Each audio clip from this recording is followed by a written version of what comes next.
Fala pessoal, tudo bem? Estamos aqui para mais uma resenha da Trading Flow. Estamos com a equipe de macroeconomia e com o Arthur. E vocês hoje vão conhecer o Arthur melhor, tá? Ele vai estar se apresentando aí para vocês. Vamos para mais uma resenha da Trading Flow.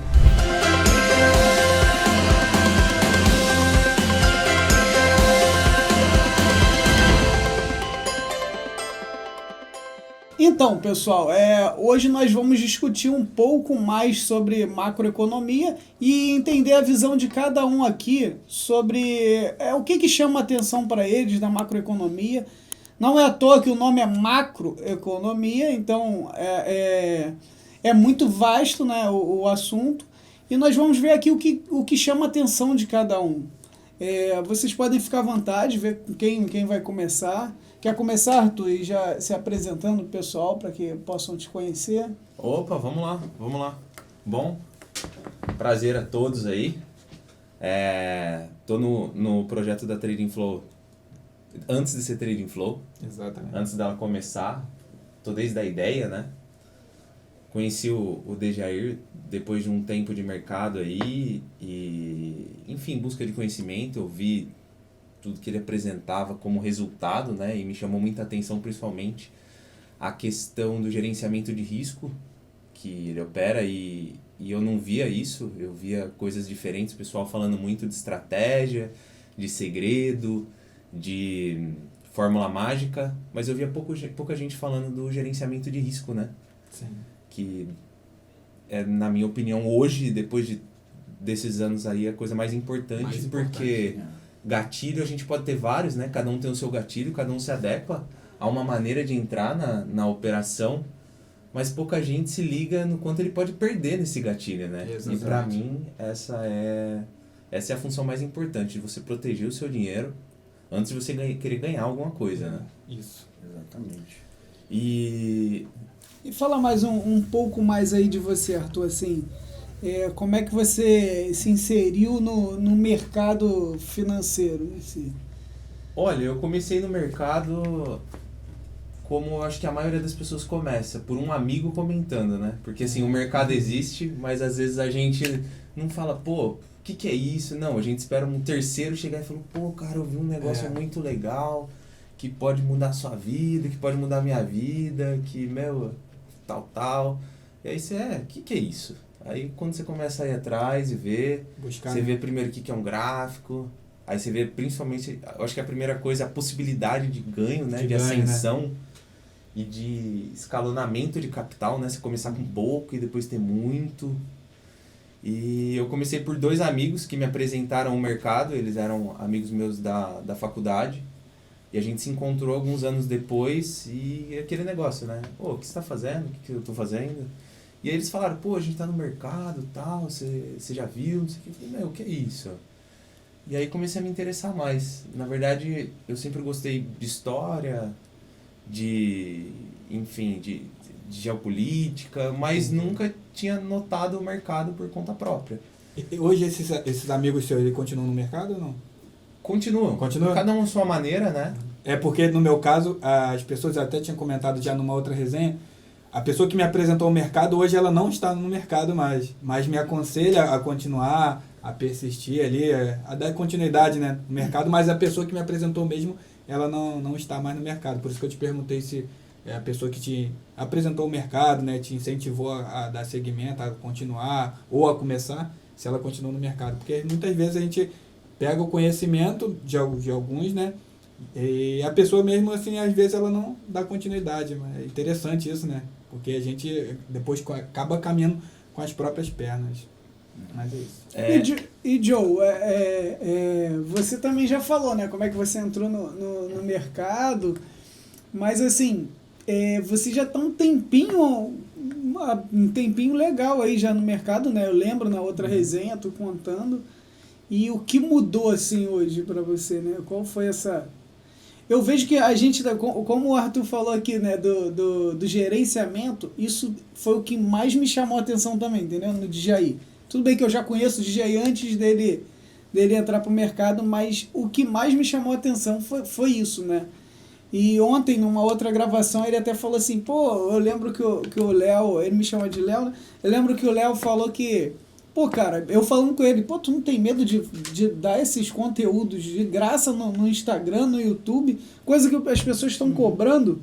E era geralmente, era exatamente isso, né? O gerenciamento de risco, stop curto, essas coisas. E ele passava, né? Exatamente. Pessoal. E tá lá, para quem não Tá lá sabe, até hoje. tá lá, né? Então, a virada de chave, de fato, veio com o gerenciamento de risco, assim como o Arthur citou. Já tinha um operacional, aliás, eu tinha vários operacionais, vivia na roda dos ratos ali. E aí, quando eu fiz o primeiro curso da Trade Flow, a gente já até citou isso em outras resenhas, aí eu, de fato, conciliei o gerenciamento de risco que eu aprendi no curso da Trade Flow, juntamente com o operacional, tá? Que eu já vinha trazendo, aperfeiçoei mediante o curso. E aí foi, sim, a virada de chave. Mas, torno a dizer, sem o gerenciamento de risco, nenhum operacional vai ser totalmente eficiente. A pessoa vai viver na roda dos ratos, né? Porque existe a variância, né? E aí, de fato, se você não persistir ali no teu gerenciamento, né, você vai cair na variância e vai ser estopado do mercado, né? A gente estava até resenhando outro dia sobre isso, então, de fato, não tem como viver no mercado sem o gerenciamento de risco, né? E o próximo o que o passo é Arthur o falou estudo. aqui também, né? Não adianta você entrar, né? Primeiro você tem que saber por que você está entrando ali, senão o mercado vai ser a pior das experiências, né? O cara vai Sim. entrar ali, como infelizmente, para a maioria, né? Entra ali e perde tudo que tem, ele não se estruturou, né? Não teve uma educação financeira para criar uma... E eu acho, o Silva, que pior do que o cara começar perdendo é o cara começar ganhando, né? Porque a sorte de Exatamente. principiante torna ele um cara feroz no mercado. E aí, quando ele perde, ele não aguenta aquela pressão, né? Porque ele não aceita, ele acha que o mercado é só ganhar, né? E aí ele já não tem um gerenciamento de risco. E ele tá na sorte, é aquilo, é 50-50. Tu joga a moeda para cima, 50% de cair caro, 50% de cair coroa, né? E aí ele vive naquilo. Enquanto tá dando certo, né? Ele vira o super-herói, mas quando vem conta, ele não tem coragem de parar, né? E aí, muitas das vezes, o psicológico afeta, né? E a gente sabe que praticamente mais de 90% do mercado, né, o trader, ele é constituído de psicológico, né, na hora ali do clique e tal. Então, só para poder dar esse insight aí que você falou, né, que eu acho muito interessante. As pessoas, muito se fala em começar perdendo no mercado, que o mercado, né? Mas eu acho, na minha opinião, que a pior entrada no mercado é você entrar ganhando. Sim, interessante, sem se estruturar. É interessante ele tocar nesse assunto que eu lembro, e acabou que eu vim lembrar aqui. Eu comecei, né, no mercado aí, tá ali, né, naquela dificuldade, estudando, aprendendo, e teve um colega que, tipo assim, um tempo depois de mim ele começou, né, até em outro mercado, não necessariamente na B3, em Forex, mas ele começou no outro mercado. E, pô, ele começou a ganhar, né? E aquilo ali começou a me deixar...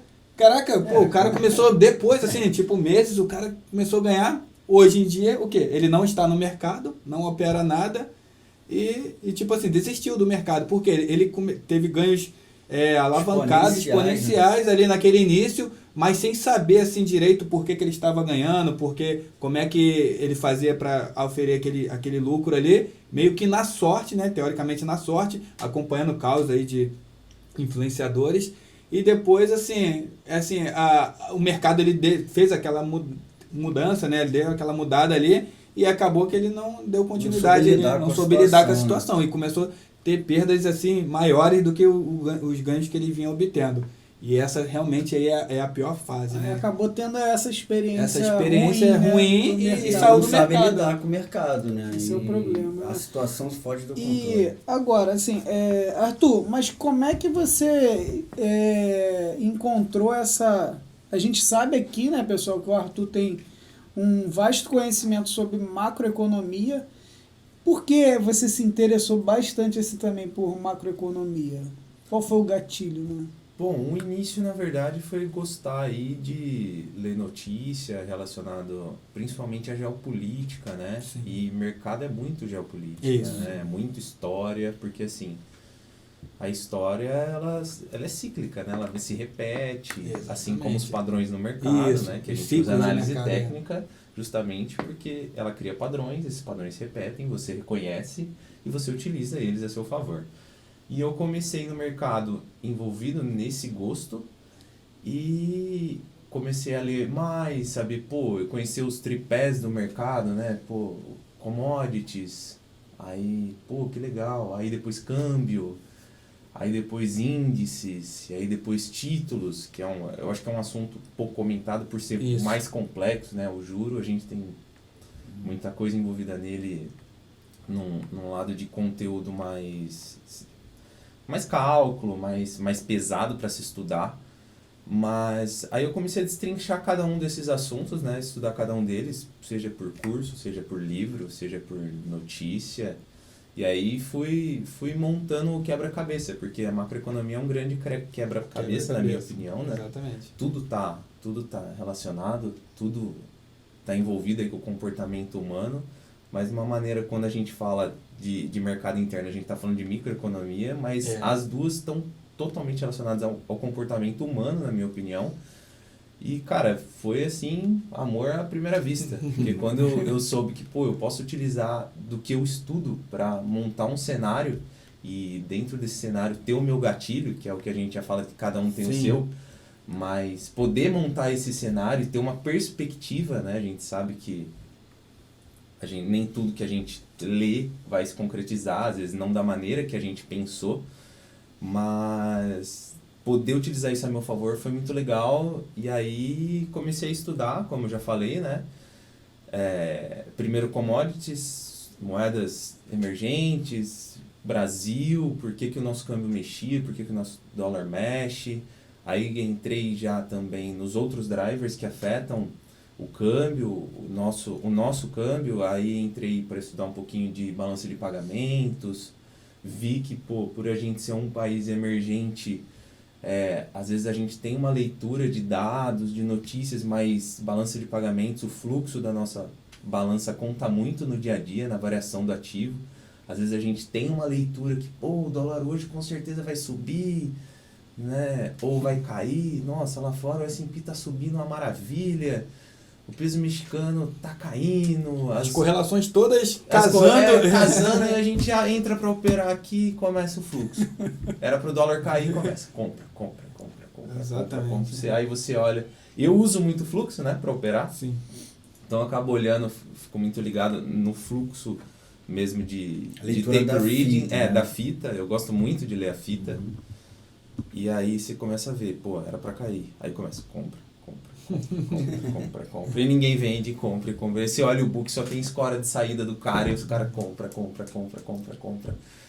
E aí Você uma vai coisa que eu buscar uso ele. para me amparar, principalmente no pré-mercado, né, do cenário. Aí entra a questão dos indicadores, notícias do dia, que cada um vai ler a sua maneira. A sua maneira, sim. Mas o país emergente tem isso, né? Às vezes você acha que vai acontecer uma coisa no dia e o fluxo da balança de pagamentos, né? O cara saindo com o dinheiro do Brasil, o cara entrando com o dinheiro no Brasil, alguém se travando numa trava muito grande. Às vezes o cara exportou muito, precisa se fazer um hedge grande.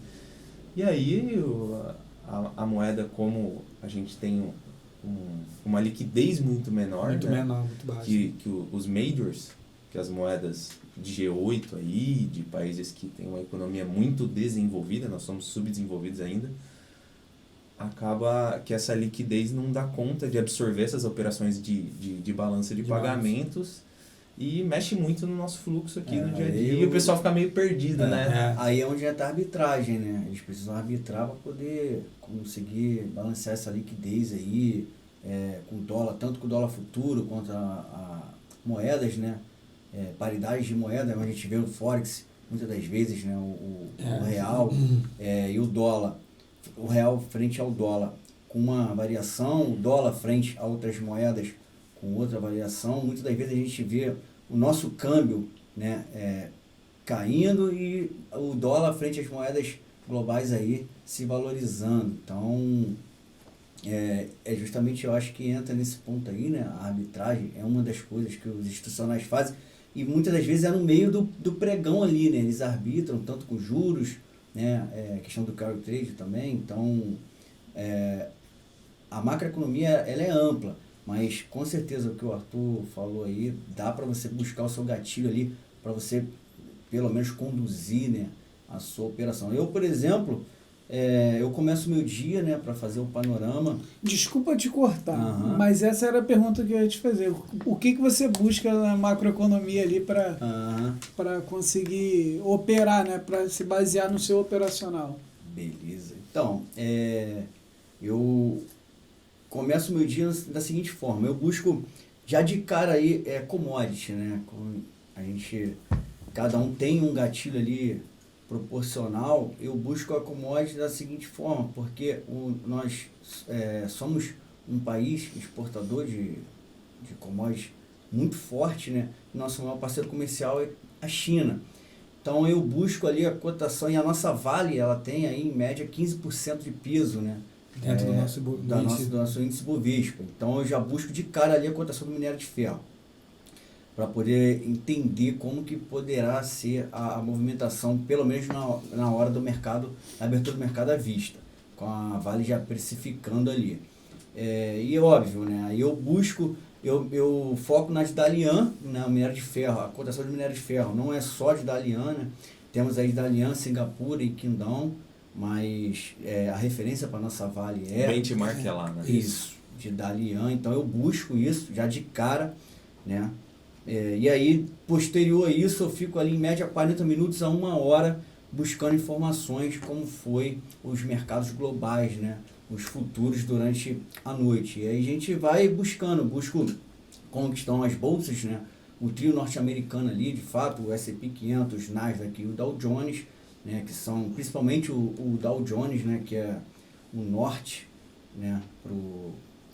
São o value, né? Exatamente. Isso. As empresas de valor, né? Isso. Exatamente. Aí, então eu faço essa varredura, né? E aí com isso já tirei ali a parte de commodity, que é o minério de ferro, e aí eu venho para a abertura do pregão, né? O minério de ferro eu utilizo mais na abertura do mercado à vista, né?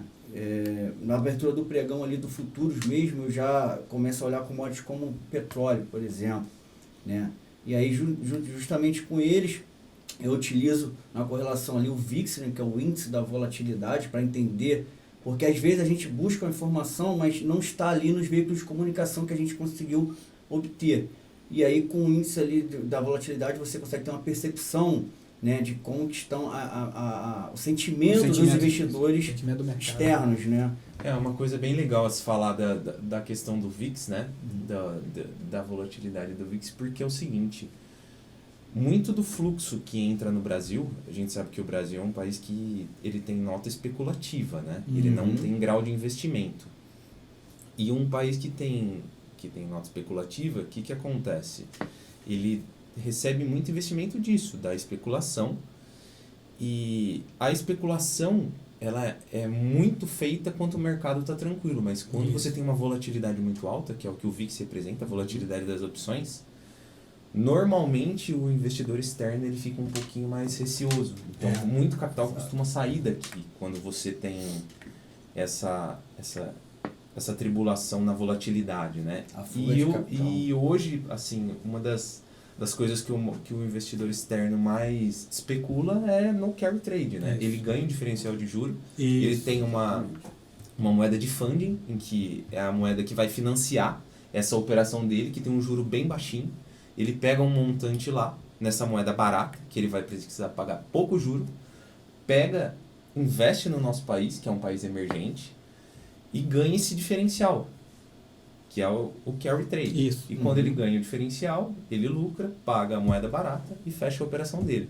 Só que o que acontece? Um dos grandes riscos dessa operação, na verdade o maior risco da operação de carry trade, é quando você vai dar a saída do seu capital do país e a moeda desse país sofreu uma desvalorização. Exatamente. Porque isso vai corroer o seu ganho do juro, que é o carry trade. Então, quando a gente tem uma volatilidade alta, como o Joe falou, o risco da moeda sofrer uma desvalorização, principalmente do país emergente, é maior, né? Porque quando você está receoso, você procura ativos de proteção, ativos mais seguros, né? E esse capital começa a sair com mais força. Então, isso essa correlação VIX, Carry Trade, país emergente, é muito forte, né? É muito forte. Exatamente, é interessante essa aula que tu deu aí, porque aí agora, para os operadores que não sabem, né, qual é a correlação VIX, né? Isso. Agora já sabe, Agora né? já sabe o porquê de ver o VIX, né? Inclusive, até naquele vídeo sobre carry trade, a gente comentou sobre essa questão, né, ele ganhar ali no diferencial de hoje, mas também poder ter o risco, né, o risco Exatamente, grande de poder ter a perda, justamente se a moeda a qual ele pegou lá o seu valor para poder fazer o investimento, ela se desvalorizar, né? Então, Exatamente. A inflação cambial é o que Exatamente. corrói o lucro do carry trade. Exatamente. E aí, só para poder dar continuidade, que cada um vai dar o seu gatilho aí no day trade, né? E aí eu já falei da questão das commodities ali, que eu olho, busco as informações das notícias, né, referente aos mercados de fato, né? Será que estourou uma guerra? A gente, né, tu dorme, quando você acorda, te dorme aqui no Brasil, mas o mundo não para, né? E aí você precisa fazer ali aquela varredura. Posterior a isso, eu olho ali as bolsas, né, os futuros norte-americanos, né? E aí vejo a questão da commodity petróleo, com relação ao petróleo, dólar, e também do VIX. E aí com isso tudo, após a abertura do pregão, a gente vai analisando ali o mercado. E aí o que a macroeconomia me ajuda no sentido do gatilho, né? Eu, com todas essas informações, inclusive dos DIs, né, que é muito importante a gente olhar também como que está ali a curva de juros, principalmente os juros, né, a curva longa, porque é onde mostra mais aversão ao risco dos investidores, né? Então eu acho interessante, eu, por exemplo, utilizo muito o DI 31, né, como referência para correlação na hora ali da operação. Nesses DIs mais longos, a gente tem mais juro embutido, né? Isso, então, né? você tem mais juro embutido, você tem mais risco embutido, né? Exatamente. Aí eu utilizo, né, dessa forma, e aí no momento ali que eu faço uma análise prévia de tudo, né, o que eu consigo extrair daquela informação, aí muitas das vezes eu consigo fazer um front running rápido ali, já entro na frente já da instituição, já pego aquele movimento ali, e aí eu vou utilizando a macro ali para poder tentar conduzir o máximo possível aquela operação, porque existe o balanço, né, do mercado, não é? Às vezes você entra, o mercado já desloca ali o preço muito rápido, vai a favor, bonitão a seu favor. Mas às vezes há um balanço, né? E aí eu utilizo ali a macro para entender se aquilo ali pode ser apenas um balanço ali, consumo de liquidez, para de fato seguir o movimento, ou então se pode ser uma possível reversão, e aí eu já utilizo, né, o price action também para isso, a ação do preço. Óbvio, né? Primeiro eu utilizo a ação do preço, a macro é justamente para poder me dar o gatilho ali de como atuar, tá, durante ali a operação, de como conduzir. Então, assim, é a forma que eu utilizo, né, a macroeconomia para o day trade, e como a gente falou aqui, cada um, né, tem seu gatilho aí, o pessoal vai... Esse é o legal, né, do mercado, porque assim... Oferta e demanda, né? Exatamente. Aí, ó, a gente estava conversando sobre... Exatamente. E no fim tudo é isso, né? No Oferta fim e é demanda. tudo oferta e demanda.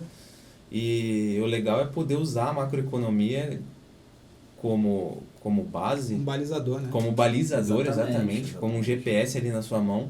Mas cada um vai ter a sua maneira de Isso, operar, a sua singularidade, né? Pessoal, voltando aqui, né, tivemos que dar uma paradinha para beber uma água, que, né, ninguém é de ferro, o pessoal já tá com a garganta seca. E essa resenha aqui promete, né? Promete mais algumas horas aí de gravação. Caramba! Então nós estávamos falando sobre, né, o que vocês buscam, né, na macroeconomia para as operações, né, de day trade de vocês. Quer falar, ô John? Não, o que pode você ser. busca aí? Então, eu basicamente, né, não existe básico, né? Eu costumo olhar assim, primeira coisa, eu olho o calendário que tem por dia. Na verdade, eu já olho no final de semana, né? Eu busco ali olhar o calendário que a gente tem para a semana toda, né? Calendário ali da semana sobre os indicadores econômicos, os drives que nós teremos, se vamos ter fala ali de presidente. Às vezes sai em cima da hora, né? Mas às vezes tem algo programado ali, presidente do Banco Central, quando tem reunião do Conselho Monetário Nacional, essas coisas eu costumo olhar antecipadamente, né? São coisas já programadas, né? São agendas já programadas. Claro que tem as agendas ali em cima da hora, né? Algo que acontece ali imprevisto, né? Algumas falas e tudo. Break news. Mas de antemão eu costumo fazer isso. Eu olho a agenda da semana, né? Sobre os dados que a gente vai ter, né? Ao longo da semana. E dia a dia eu vou fazendo ali aquela análise ali, né? Acordo de manhã cedo ali, vou olhar como é que fechou ali a Ásia. Aí olho como é que está trabalhando na Europa. Aí vem para os Estados Unidos, vejo como é que está o trio norte-americano ali, né? Como é que está trabalhando ali o trio norte-americano. E aí eu faço esse compilado e vejo os dados que tem para aquele dia. Aí eu começo a montar ali meu panorama para poder eu começar a fazer as minhas operações. Claro, aí vejo também a questão do price action, né? Vejo ali como é que o gráfico trabalhou ali, né? Nos últimos minutos, últimas horas do dia anterior, enfim, para tomar ali mais ou menos uma decisão próxima a alguma região que eu considere ali importante. Mas seria basicamente isso aí, olhar ali como é que estão os índices ali mundiais, os que fecharam, os que estão trabalhando ainda, e olhar as commodities, né? Claro, a gente olha sempre as commodities, e as moedas, como é que estão as moedas aí no mundo. O Arthur tinha falado aqui, né, que achou muito interessante que cada um consegue adaptar a macroeconomia e tal para o seu operacional, né, essas coisas que tu estava falando aqui antes da gente parar para beber água, assim, o que você tem aí para destacar para a gente também, assim, o teu, né, de acordo com o seu operacional ali, o que você usa da macroeconomia? Você já falou, já deu um esboço muito grande aqui, mas só para reforçar. Bom, vamos lá. Eu começo o meu dia vendo o que aconteceu, basicamente, né, como foi o mercado no dia anterior, principalmente a questão das notícias, né? Sim. Como ele reagiu, porque algumas notícias fazem preço no momento, outras não fazem preço e outras fazem preço durante vários dias. Né? Decisões de OPEP, né? De corte ou aumento de produção, por exemplo, às vezes você pega, vai fazer preço durante meses no petróleo ou semanas, né? Não meses, mas semanas, principalmente dias, às vezes você consegue pegar um movimento bem forte. Decisão de juro, principalmente quando está fora da previsão do forecast, né? Que é a previsão do mercado, do consenso dele, e pega o mercado de surpresa, aí a gente tem muito fundo, muito exportador, muita empresa tendo que se adequar a essa surpresa que ela não esperava, então o mercado costuma ter uma volatilidade maior e ao longo, mais, né? Ao longo. Só te cortando rapidinho, justamente essa questão que ele falou, a gente, às vezes uma notícia ela precifica por vários dias, né? Assim, por alguns dias, justamente por essa falta de liquidez que tem o nosso mercado. Aí às vezes o investidor ele tem que montar ou desmontar uma posição de acordo com determinado indicador ou drive que tenha, justamente por o nosso mercado não ter uma liquidez vasta para ele poder fazer aquilo de imediato. Então, ao longo de alguns dias, ele tem que fazer aquela montagem ou desmontagem de posição. Mas desculpa aí ter te cortado aí, não, só para dar um ênfase. Não, indo muito nesse assunto antes de voltar para a minha leitura, o que acontece? A gente já falou que o nosso mercado tende a ter uma volatilidade maior. Então, se a gente pegar os pares de moedas mais desenvolvidas, a gente vê que a variação do dia dela normalmente é menor do que a do emergente, né? Uhum. Por conta da questão da liquidez mesmo, o dólar aqui 1,25, 1,5, 2, é raro a gente ter esse tipo de variação numa moeda mais desenvolvida, né? Um euro USD, principalmente JPY, é muito difícil variar como varia um emergente. Então é bom a gente ficar ligado porque a pancada é mais forte por aqui, né? Mas voltando à minha leitura, eu começo vendo o que fez preço, né? Principalmente o que fez preço e a variação. E aí eu começo a setorizar essa leitura. Vou para commodities, vejo basicamente ouro, petróleo, né? E cobre, que vai me dar um norte aí de atividade, principalmente. O ouro nem tanto, mas o cobre muito, né? Atividade industrial, demanda industrial, China costuma pegar muito a gente, né? E essas moedas atreladas a commodities, que a gente chama de commodity floats, né? São moedas flutuantes, mas que giram em torno de commodities, né? A cotação faz muito preço nelas. E aí eu costumo olhar nas commodities essas três, que é o petróleo, ouro e cobre. Depois eu vou para o câmbio, então eu costumo olhar os pares afetados por essas moedas, como eles estão performando, como eles performarem, como está o mercado hoje, porque a gente sabe que lá não fecha, né? Fecha uma horinha e já volta. Então eu já vejo como eles estão performando, afetados pelas commodities. Então eu vejo o peso mexicano, a lira turca não mais por conta da interferência interna, né? O Erdogan começou a mexer muito lá dentro. Muito ruído político afetou, né, a cotação da moeda, troca de presidente do Banco Central, principalmente questão do juro. Mas costumo olhar o peso mexicano, o dólar canadense, que é o principal provedor aí de commodities para os Estados Unidos, né? É um bom indicador de atividade americana, o dólar canadense. E a Austrália, né? Que a Austrália é, bem dizer, o maior fornecedor de China ali do lado, né? Próximo a ela.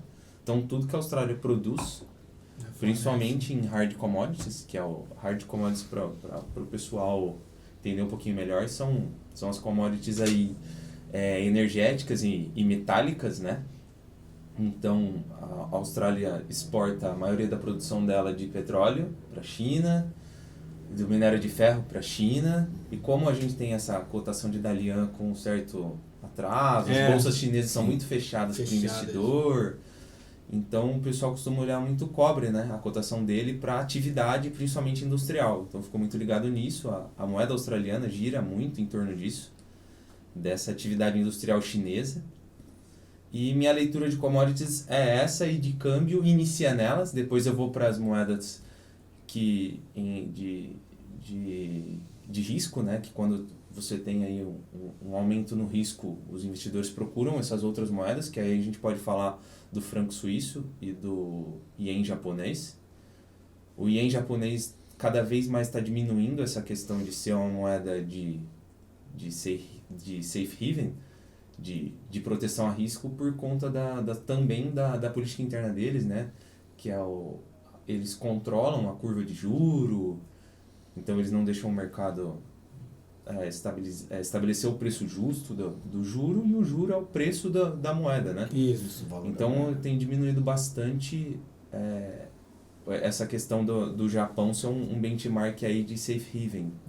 Você pode perceber nas cotações que às vezes o mercado entra num risk-off, né? Ele entra em proteção e aversão a risco, e o pessoal não está procurando mais tanto o ien japonês, mas enfim, ainda acaba olhando e considerando. E depois eu costumo olhar o índice dólar, que Demo vai mostrar tudo, né? Os Estados Unidos pode falar o que for, que a economia americana está em crise, o dólar está deixando de ser a moeda do mundo, mas mais de 80% dos negócios ainda é feito em dólar. As reservas dos países são em dólar, a economia americana dita o crescimento mundial, né? Dificilmente uma crise em outros lugares contamina os Estados Unidos, mas ele contamina todo mundo. Né? Foi bom você falar, né? A gente estava até conversando sobre a questão do contágio, né? Entre relação Estados Unidos e Europa, nessa questão da recessão, né? Que eu achei muito interessante o nosso bate-papo aí, se puder trazer para o pessoal sobre, pelo menos um pouquinho, só um pouquinho, porque nossa resenha porque senão a resenha a gente vai falar disso. Uma curiosidade, quanto tempo você dedica assim na sua manhã ali para fazer essa análise? Olha, principalmente para ler notícia demora um pouquinho mais. A notícia mas para avaliar pela grade de cotação, o olho começa a ficar meio treinado, né? Principalmente que eu vou separando os ativos, quando eu uso as plataformas que eu utilizo para ler isso, eu já deixo meio que já setorizar, tipo, câmbio, moeda de câmbio, risco, juro do lado, eu já vou meio que agrupando eles. E aí eu demoro alguns minutos, coisa de 15 minutos já dá para colher, já consegue fazer uma análise legal. Aí se tiver alguma coisa a mais que você queira aprofundar, né, aí você beleza, depois eu procuro a notícia específica, isso, aí a gente aguarda depois o mercado. E a respeito dessa notícia aí? Do contágio. Do contágio. Não, a gente tava falando, né, que tipo assim, muita crise fora dos Estados Unidos não costuma levar preço para lá, né? Tipo, afetar muito a economia americana, mas pequenas oscilações na economia americana causam muita volatilidade fora, né? Exatamente. Porque os ativos americanos são investidos pelo mundo inteiro, né? Os Estados Unidos têm um déficit grande de conta corrente, que é importação versus exportação. Ele importa muito mais do que ele exporta há muito tempo já. Essa correlação já se inverteu, e só que o que acontece? Eles têm as contas financeiras, que é uma parte da balança de pagamentos, eles recebem muito dinheiro. O que é a conta financeira? A conta financeira é os ativos que um país disponibiliza para outros investirem. Então, títulos de dívida, ações na Bolsa de Valores, né? Produtos financeiros desse país. Então, os Estados Unidos têm esse superávit muito grande na conta financeira, porque todo mundo compra a Bolsa americana, o mundo inteiro investe em título americano, né? O país que mais tem título americano é a China, né? Então, inclusive, uma das grandes ameaças nessa relação entre os dois é quando a China vira e fala assim, eu vou despejar seus títulos no mercado, vai valer zero, não quero nem saber, vocês querem brigar. Hoje a briga é assim, né? Exatamente. Isso é pra vocês verem que deu o quê? Uns 5 minutos só esse nosso bate-papo. Vocês imaginam quanto que a gente ficou trocando ideia sobre não só esse assunto, mas referente a diversos outros assuntos, porque a macroeconomia é isso, né? A macroeconomia é uma coisa muito ampla, uma coisa que não só envolve a macro, mas também envolve a geopolítica, né? E também ali a microeconomia também. Sim, muito importante a microeconomia. Exatamente. Então, é bate-papo para ir para horas. Para horas. Para muita resenha. Muita coisa. Assim, vocês gostariam... Você tem algo em específico que vocês gostariam de destacar aqui, nesse momento, assim, a respeito de macroeconomia, economia em si? Olha, o que eu destacaria é que, assim, eu acho que a pessoa que está vindo para o mercado, ela pode gostar do seu tipo operacional, ela pode gostar de estudar, eu gosto de price action, eu gosto de análise técnica clássica, eu gosto de ler fita, eu gosto de quant, eu gosto, enfim, é uma infinidade, não dá pra gente falar de tudo. Mas isso tudo é o gatilho que ela entra nas operações dela, né? Isso. Só que eu acho muito interessante que a pessoa que esteja no mercado saiba ler, principalmente o que vai acontecer no dia, para ela ter um parâmetro. Às vezes o cara tá posicionado no gatilho que ele mais gosta, só que o horário de uma notícia é muito importante. Infelizmente, o gatilho que ele mais gosta, nesse momento, não vai funcionar. Porque vai entrar uma volatilidade monstruosa no mercado, que vai afetar a performance dele nisso. Então, assim, para mim, a mudança de chave da macroeconomia que ela me proporcionou foi tá bem amparado, né? Tá bem balizado e saber que ela que dita aí o rumo do mercado. Não é ser pego de surpresa, né? Tá lá e... Não tá com a calça curta, né? A movimentação que tu não... Exatamente. O que tá acontecendo?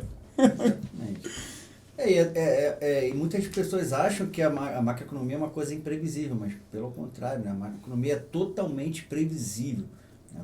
Além de você já ter notícias que já são previsíveis no dia, por mais que aconteça alguma coisa ali no mundo, você tem ali os balizadores, que é o VIX, são os próprios, o trio norte-americano ali, que começam a pesar bastante. Tá acontecendo alguma coisa, né? O pessoal tá com bastante aversão ao risco aí, tá tomando muito dólar, e aí você consegue entender se o dólar está num preço justo, se não está. Então, olha quantos balizadores você tem para você buscar na macro, para você de fato buscar o seu gatilho. E aí apareceu ali aquele cenário ideal no price action ali, na ação do preço, aí ia lá o Brooks e...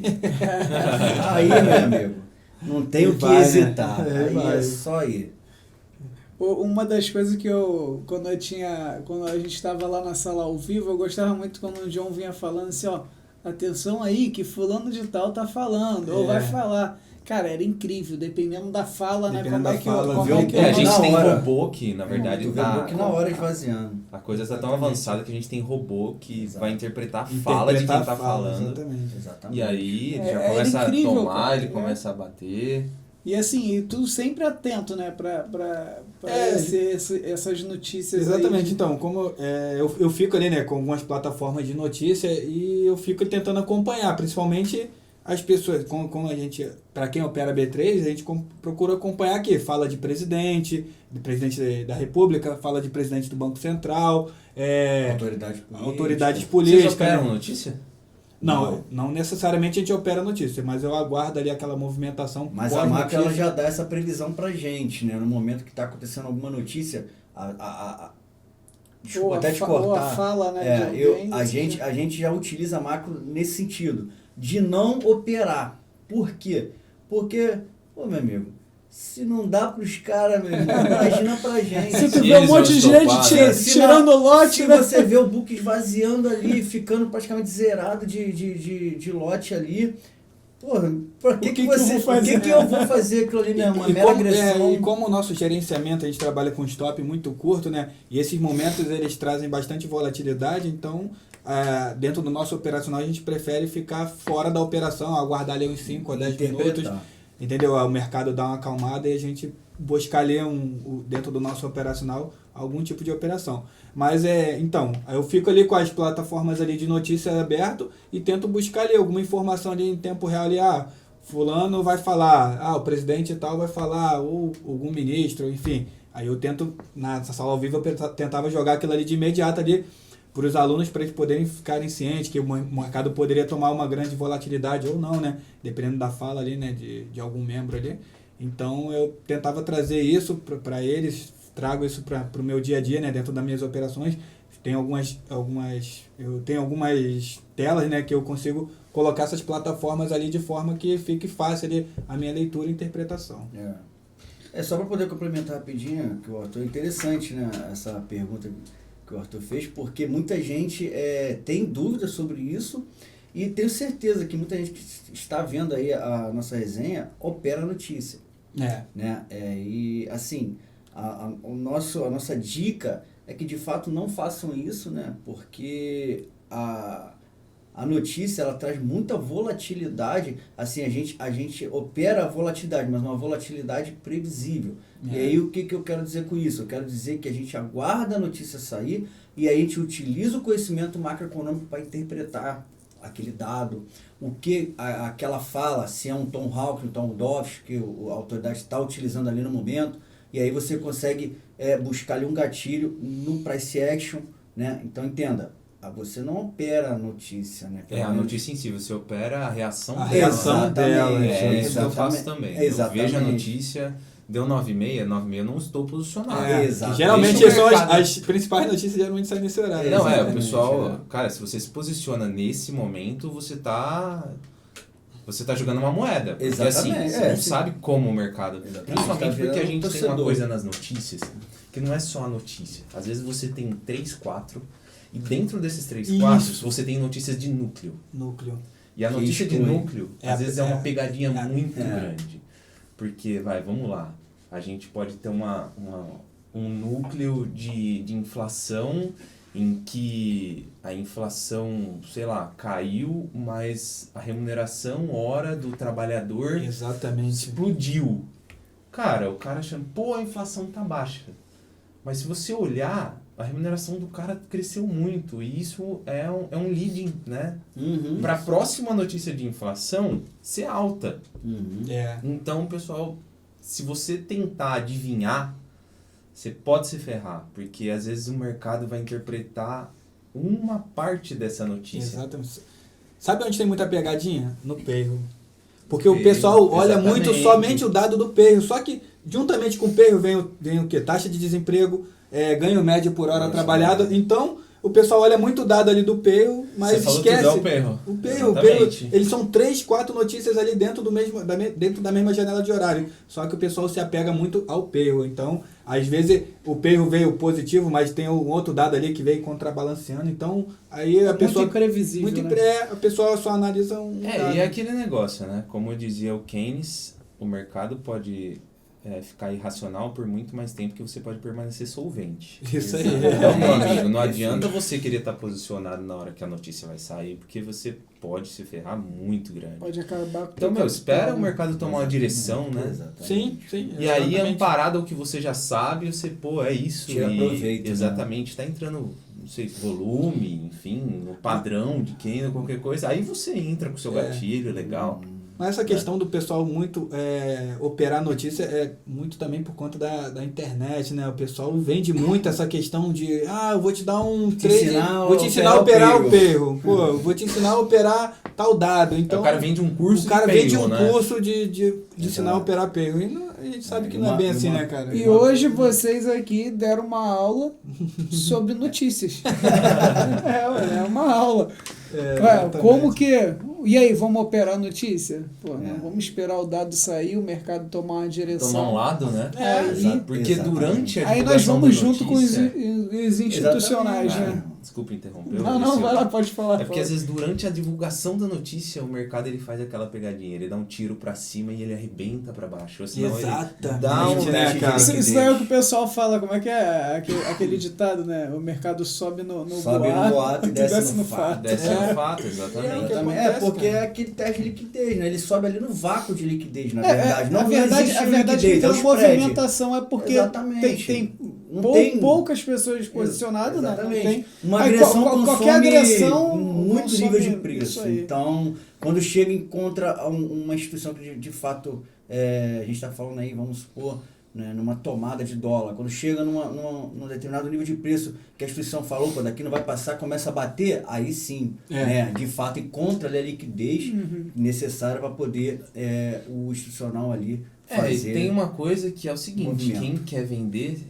caro. Vender E quem caro. quer comprar barato. Exatamente. Então, às Exatamente, vezes, o que mano. o institucional faz? Deixa o cara agir, saiu a notícia.